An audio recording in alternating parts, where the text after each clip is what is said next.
Bizarre Brain Comics. Hello, my comic book friends, and welcome to Bizarre Brain Comics. I am Gary, your host. And this is where I like to take a look at some older comics, talk a little bit about the characters and creators, and examine the stories and the art. And this time, I want to take a look at a fistful of monster comics. Monster.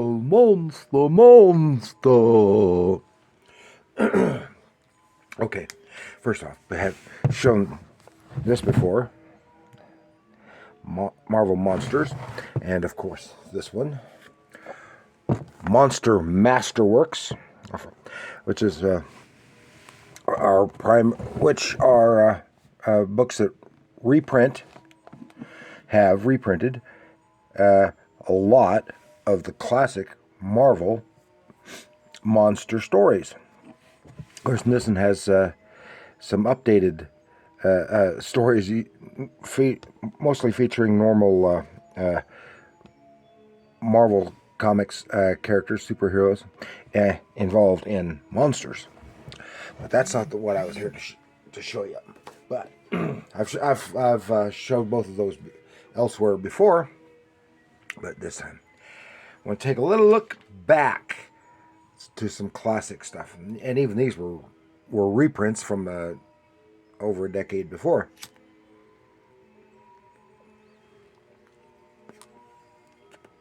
But they had some classic stories and some classic titles. So, and this must be what, 26 must be what, 72? Yeah, 73. You start with Monsters on the Prowl. There's so many others. And Monsters on the Prowl, that's a classic title. Number 27. And Monsters on the Prowl, number 28. Monsteroso. And I think I took a deep look into this one. I'm not positive, though. I think I did. And, of course, these are other classic monster stories. Primarily featuring artwork by Jack Kirby and Steve Ditko, if I can get past all the advertisements. But mostly Jack Kirby, and those are the ones that I like the best. Earth Will Not Be Lost. And they kind of fit in, they're in some earlier titles, and they fit in with the horror, and, they did fit in slightly with the horror stuff. They had all this stuff. This is what Atlas basically made its name with in the late 80s, the late 50s and early 60s, before it actually turned into Marvel Comics. It's about all they had, really. A little bit of Western stuff, because they didn't have, Here. This is by somebody else.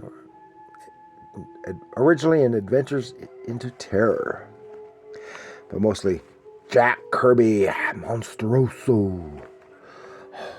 Great giant monsters.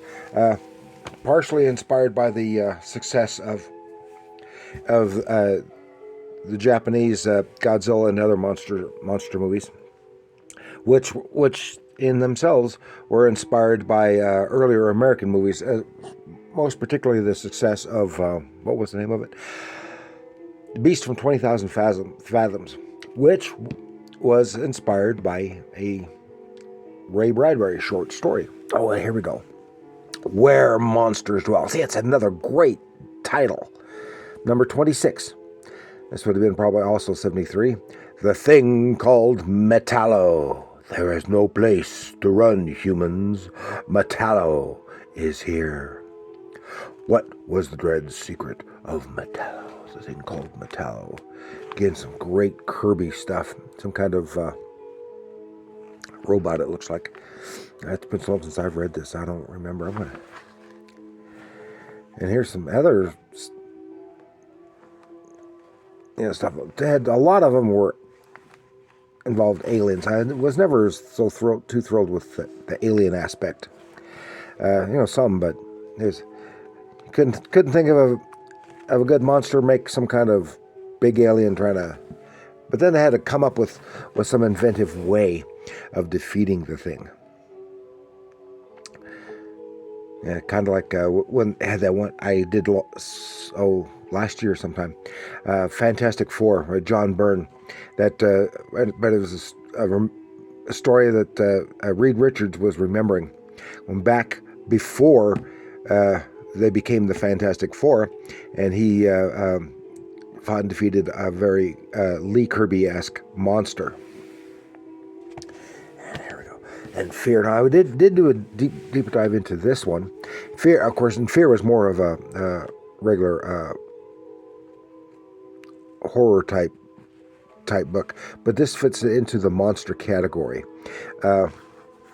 It's mostly just, I took a journey into fear, with Ditko, and just various. There is a brain behind the fangs, etc. But this is one. And it was a monster, and the guy made himself a monster, but he wasn't gigantic like the others.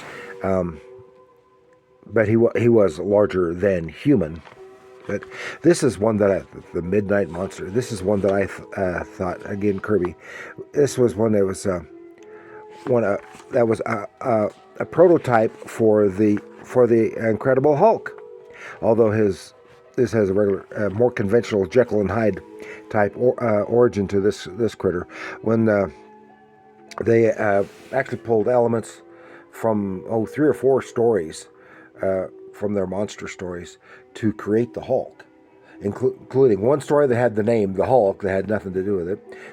There's this one, like the guy who changes to a large, gray, powerful monster being, and another one has a monster that had the Kra, who was exposed to a nuclear test, and turned him into a giant orange monster. So it was all elements that went together to make the Hulk. But here we go to Strange Tales featuring the Golem. Again, this is one of this is, of course, drawing on mysticism, our Jewish mysticism. The Golem, the thing that walks like a man, the devil hordes of Kabbalah. And I think I did, was this the one? Yeah, I think I did a deeper dive into this one as well. This is one where it was the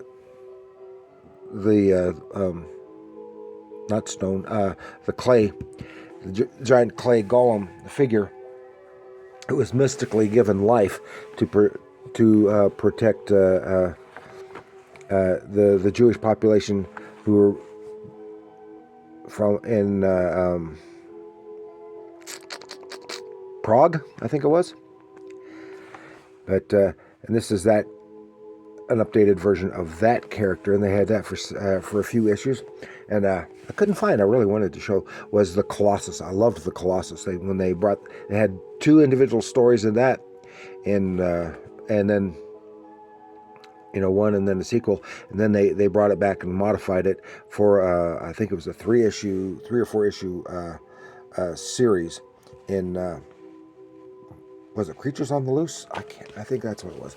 And here's one. I have no idea what the title is. I mean, what the title of the book is. It's without a cover and no indicia. It must have been on the inside of the cover, but it is one of the Marvel's monster books. Sprag, Conqueror of the Human Race. And Kirby Monster. Followed up by, well, this is a different one. I'm not sure who that is. I'm thinking Don Heck, but I'm not positive. And a Ditko Ghost Story. But what could this have been? Where creatures dwell? I don't know. Monsters on the Loose. Then we have Creatures on the Loose. Says, I have come to take you to Krogar. Incredible though it may seem, I was actually captured by the creature from Krogar. This is a Marie Severin cover. Or actually, I think it's a Marie Severin inked cover. The figure, at least, is Jack Kirby. It could have been an imitation of it. Jack Kirby. And here we go. I've got another book someplace that reprints the same story with a different cover. Here we monsters, Krogar. And here we have, come on, who was that? Yeah, Where Walks the Werewolf. That was a good one. Yeah, Reed Crandall, artist. Yeah, that was the beautiful art of Reed Crandall. Not your typical stuff with creatures on the loose.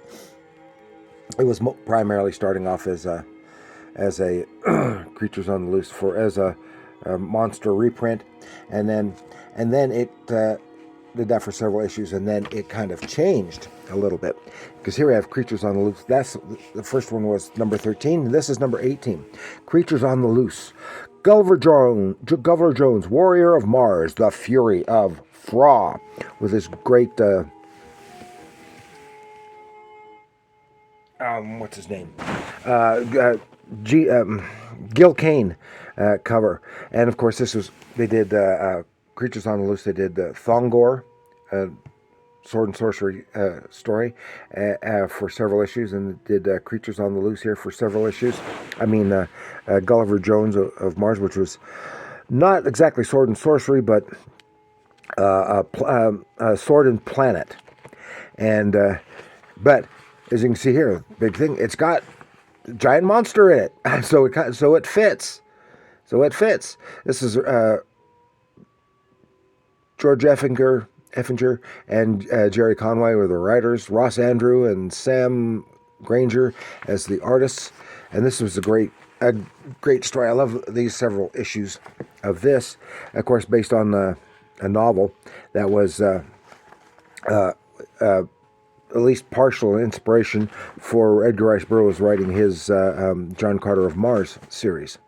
And it follows up with another more spooky type follow-up story. Here we go. Then we go. Worlds Unknown. This is number 3. This was a great series. I covered one other one from this series, this title, with what was his name? Killdozer, and they were doing initially all new stories, or comic stories anyway, based on some classic science fiction prose stories. And this one in particular, I used to have, but I have no idea where I had the previous issue to this one, because it was a 2-parter. And this World's Unknown, first time in comic book form, the spine-tingling tale on which was based the film classic, The Day the Earth Stood Still. And there have been 2 movies of that. 2 versions of that in the movies. Stop him with his power, that android could destroy the world. And of course, it kind of fits in with this because he is a giant robot monster. And the actual title of the story was Farewell to the Master. But this is the story that was the inspiration for The Day the Earth Stood Still. And this is and there's Klaatu, and he looks quite a bit different than Michael Rennie, doesn't he?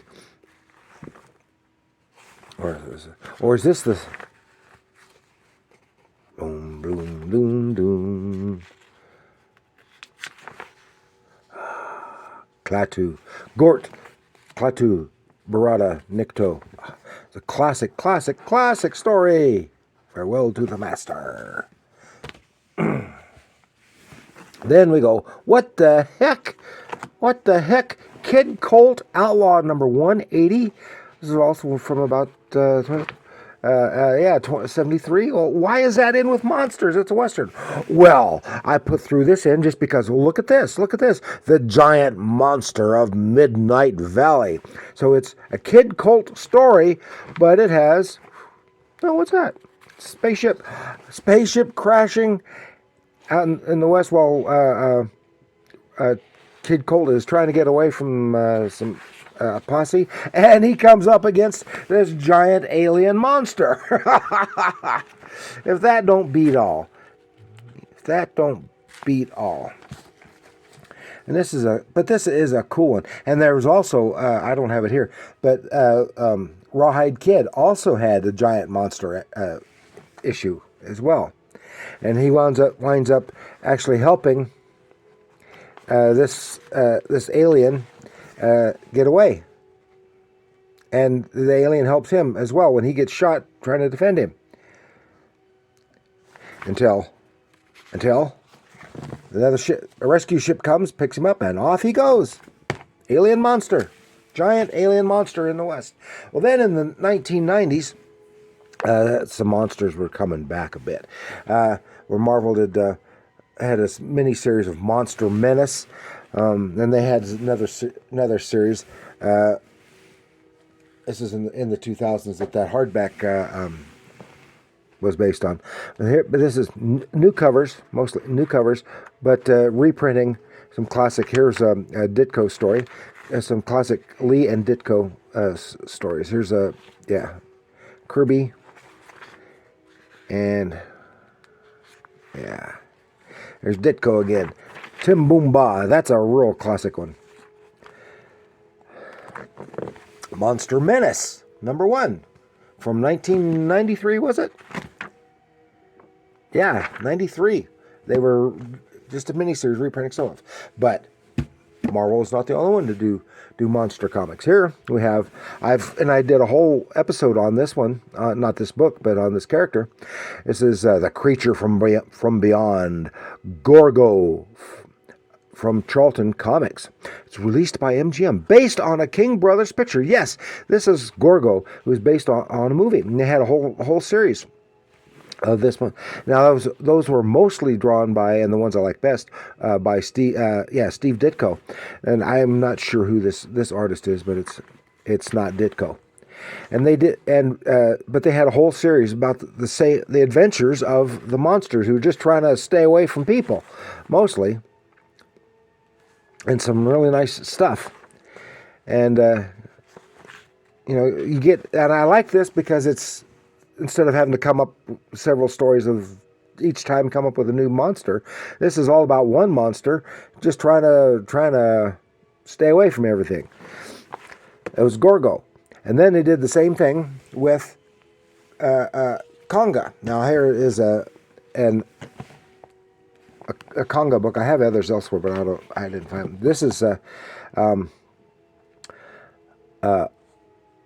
course coverless. I don't know.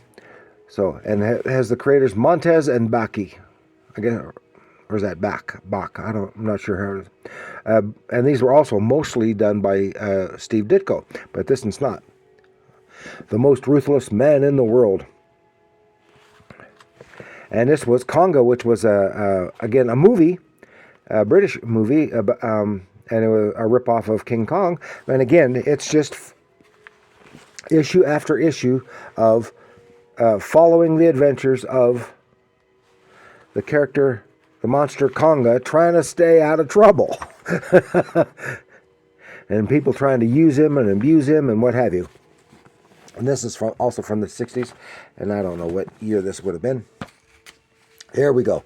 Then 1988, from Dark Horse Comics, Godzilla versus Hero Zero. I go, what? I know Godzilla, but who's Hero Zero? Well, Dark Horse started in the mid-'80s, I think it was. And they were doing a lot of licensed stuff and creator-owned stuff. And this is both. Of course, they had licensed, licensed Godzilla, and they had their own kaiju, type character, which was Hero Zero, who is a character who is very similar to, like here, Ultraman. It's a kid who is gets transformed, and guided and told what to do and stuff by the alien being who is Hero Zero.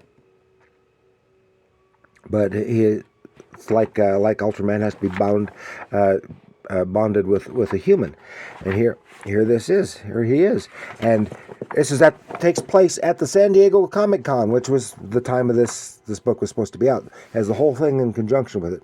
It's a must-have double bag item when the two biggest characters in comics crash the San Diego Comic Con. Yes, and it is Hero Zero. Godzilla comes and is attacking San Diego. Mostly because Hero Zero disturbed him when he was in his sleep by accident, and and they're smashing in San Diego, and you can see how gigantic he can get too. And and they fight, and in the process, his dad is injured because he's just a 14-year-old boy, and his best friend is killed. And so he blames himself, but he manages to get Godzilla out of there, sending him back out to sea where he becomes dormant again. And that is a lot of fun. It's a one shot. So, and speaking of that, here is actually Ultraman. I did some Ultraman a couple weeks ago. But this is, I think, issue 1 of a 3-issue miniseries from the 1990s, when the Ultraman TV series, the new Ultraman TV series at that time, was being aired, syndicated. And so Ken Steacy doing the cover with Gene Colan.